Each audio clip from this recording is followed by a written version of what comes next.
Le programme alimentaire mondial PAM en sigle appuie les programmes du gouvernement burundais. C'est notamment dans l'alimentation des réfugiés qui ont été accueillis au Burundi et dans l'appui pour les programmes de protection sociale. Dans le cas des réfugiés de Nyenkanda, en province Ruyigi, comme dans les autres cas de réfugiés congolais qui existent au Burundi, le PAM distribue des vivres, comme l'indique Théophane Bigira, coordinateur du bureau de PAM dans la région centre et est du pays.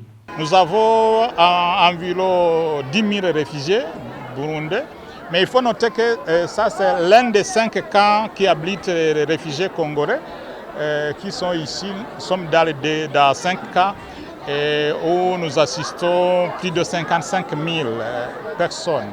Les personnes reçoivent ce que leurs corps ont besoin pour vivre. Il s'agit d'une ration normale de 10,6 kg de céréales, de 3,6 légumineuses, de quelques grammes de sel et quelques grammes de l'huile. Mais actuellement, nous distribuons, suite à la diminution des financements, vous savez, la crise en Ukraine a réorienté les financements, surtout des Américains qui donnaient à plus de 90% de fonds destinés à l'alimentation des réfugiés dans le monde. Ils ont rabaissé jusqu'à 50, à moins même de 50%. Nous avons dû réduire. Mais suite à l'appui des Canadiens, des Français, de l'Union européenne, on a remonté. Actuellement, on sert une ration de 75% de la ration normale. Suite à la diminution des appuis des agences des Nations Unies dans le cas des réfugiés congolais au Burundi, occasionnée par les crises qui existent dans les autres pays du monde, l'OACR a adopté une méthodologie d'accompagner les réfugiés dans les activités génératrices de revenus afin de faire face à cette diminution d'aide.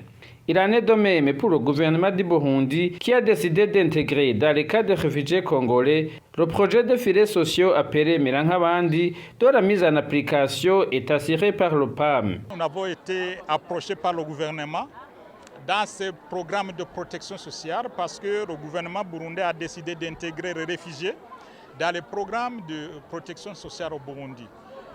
C'est dans ce contexte où nous réalisons un projet de filets sociaux appelé Mirankabandi dans sa phase 2 où nous avons intégré deux camps de réfugiés dont celui de Nyankanda. Et nous avons ciblé les personnes les plus vulnérables et surtout celles ayant les enfants de moins de 5 ans. Et on va organiser des distributions du cash mensuellement pour un montant d'environ 36 000. Et comme ça, ça va permettre aux ménages bénéficiaires d'implémenter des AGR, des petites activités génératrices de revenus pour essayer de remonter leur bien-être et faire face aux besoins des ménages. Les réfugiés congolais ont bien accueilli le projet de filets sociaux Mirankabandi. On fait la sensibilisation aux bénéficiaires, comment ils vont utiliser les téléphones portables, comment retirer son argent dans le compte EcoCash, comment demander son solde. Bon, en cas de problème, comment ils devront quand même résoudre ces problèmes en passant par les numéros verts. C'est à travers le projet Mirankabandi où on nous a justement promis qu'on aura 72 000 chaque 2 mois. Et c'est là quand même pour nous aider à se développer ou à vivre comme les autres. C'est le projet du gouvernement burundais tel qu'on nous a informé, ici financé par la Banque mondiale.